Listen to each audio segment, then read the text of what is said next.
राम जी ने अपना शीश नीचे झुका दिया कि केवट को देने के लिए मेरे पास कुछ है ही नहीं।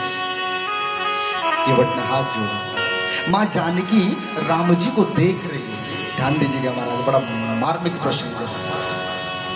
आप लोग जरा काम कर रहे हो तो अपने भाव से करते रहे।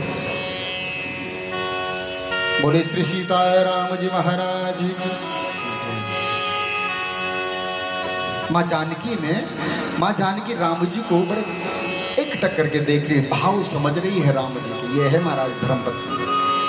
धर्मपत्नी वो जो पति की एक बार देखे और एक बार इशारे में पूरे भाव को समझ जाए, केवल मात्र इशारे में और भाव को समझ जाए कि पतिदेव क्या चाहते हैं। माँ जानकी समझ गई कि राम जी जो है केवट को देना तो चाहते हैं, लेकिन दे कहां से है तो कुछ नहीं ना हाथ में।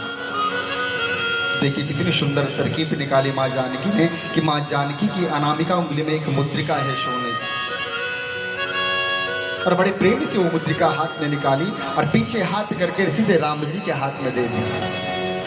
किसी को पता ही नहीं चला क्या हुआ।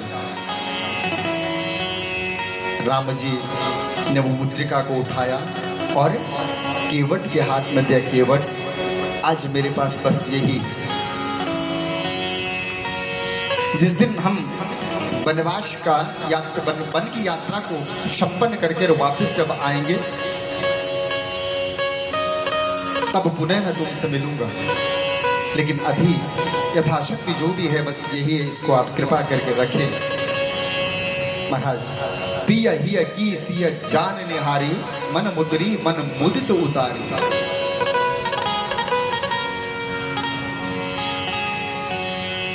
केवट ने जैसे राम जी की तरफ देखा तो आंखों में अश्रुपात हो गया सा, कंठावरुद्ध हो गए केवट।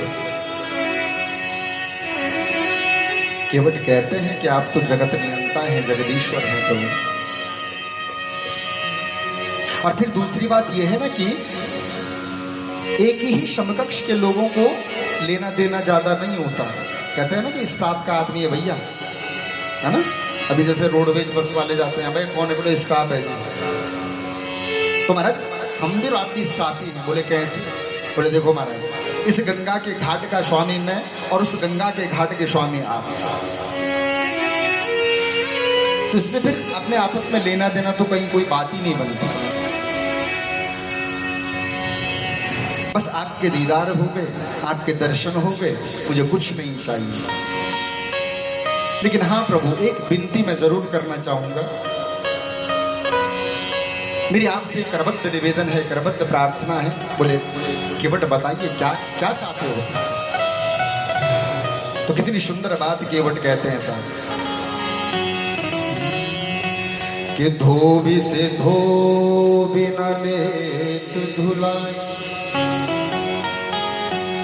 नाई से कछु लेत न नाई। हम भी केवट तुम भी केवट, कैसे लूं तुमसे उतराई। कि कर दी जो भवा पार प्रभु मोहे, कर दी जो भव पार प्रभु। जब घाट तिहारे पैनों पर अभी उतरा ही नहीं। महाराज तुम भी दो, हम भी दो। जब धोबी से कुछ नहीं ले सकता तो फिर तुम भी केवट और हम भी केवट, फिर हम आपसे कैसे ले सकते। हाँ, लेकिन एक प्रार्थना है कि आज आप मेरे घाट पर आए हैं, आज मैंने आपको इस नाव के माध्यम से गंगा पार करवा दिया। जिस दिन मेरी पंचभौतिक यात्रा प्रारंभ होगी महाराज, जिस दिन मैं तुम्हारे घाट पर आऊंगा, बस इतनी कृपा कर देना कि मुझे उस घाट से भवसागर से पार कर देना। बोलो जय श्री सीताराम। राम जी बड़े गदगद हो गए। वारे केवट, मैं तो तुझे केवल भोला सा समझता था, लेकिन तू तो बहुत चतुर निकला। बांध दिया अपने वचनों में राम जी को। भगवान, मैंने कहा था ना कि अहम भक्त पराधीना तत्र तिष्ठामि नारदा। भगवान तो महाराज भक्त के चरणों की धूलि के पीछे पीछे चलने वाले हैं। भगवान ने स्वयं कहा है कि जहां जहां मेरी गौ, जहां जहां मेरे ब्राह्मण, जहां जहां मेरे भक्त चलते हैं, मैं उनके चरणों के पीछे पीछे चलता हूं, ताकि उनके चरणों की धूलि जब मेरे मस्तक पर चढ़ती है तो तब मुझे आनंद की अनुभूति होती है। बताइए,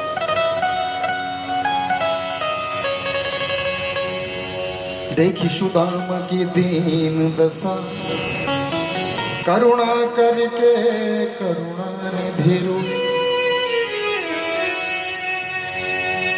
जब सुना कि सुदामा द्वार पे आया हुआ है, सुना भैया कौन है? बोले महाराज एक भिक्षुक द्वार पे आया हुआ है। बोले कौन है? बोले महाराज मुझे तो पता नहीं कौन है, लेकिन धोती फटी सिलटी दुपट्टी, धोती भी है ना पहनी भी, तो कम से कम 4 जगह से फटी पड़ी।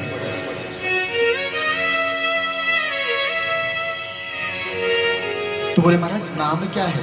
कि बतावत आपनो नाम सुदामा। और जैसे देखो बड़े बड़े सभासद, ब्रह्मादिक देवता, 10 दिक्पाल, किन्नर, गंधर्व भगवान की द्वारिका में सभा में विराजमान,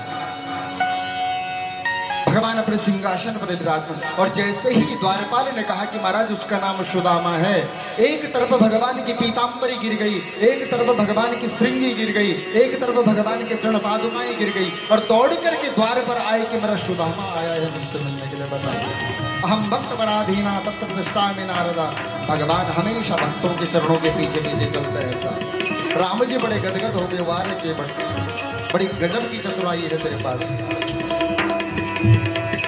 अपने बचनों पर बांध दिया केवट ने राम जी को, हृदय से लगा दिया साथ केवट जी को, और निर्मल भक्ति का वरदान देते हैं राम जी केवट जी को। फिर राम जी ने स्नान किया और भगवान शंकर का पूजन किया। माँ जानकी ने भी माँ गंगा से प्रार्थना की, माँ मेरी मनोकामना आप पूरी करना, ताकि मैं अपने पति और अपने देवर के साथ सकुशल फिर वापस अयोध्या में आ सकूं।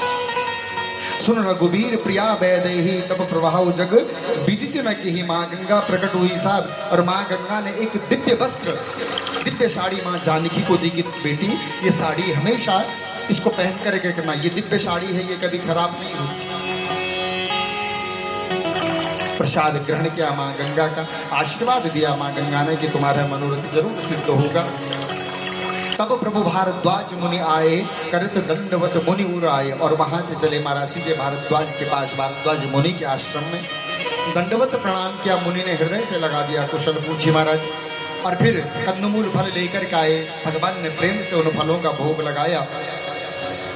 विश्वामित्र जी अकेले में जाकर के राम जी के चरणों में वंदन करते हैं, राम जी से प्रार्थना करते हैं, प्रभु आज आपने यहाँ आकर मेरे जीवन को कृतार्थ कर दिया है, आज आपने मेरा जीवन धन्य कर दिया है। रात्रि में विश्राम किया साहब, और प्रातः काल फिर वहां से आगे चले कि ग्राम निकट जब निस कहीं जाई, देखें दर्शु नारी नर धाई। जब किसी गांव के निकट से जाते हैं तो सभी गांव वाले प्रभु का वो दिव्य दर्शन करते हैं साहब। उसी समय कहते हैं कि तपस्वी वहां पे आया, भगवान ने उसको भी आशीष दिया। फिर प्रभु महाराज सुंदर पर्वतों को निहारते हुए वाल्मीकि आश्रम में पहुंचे। राम ने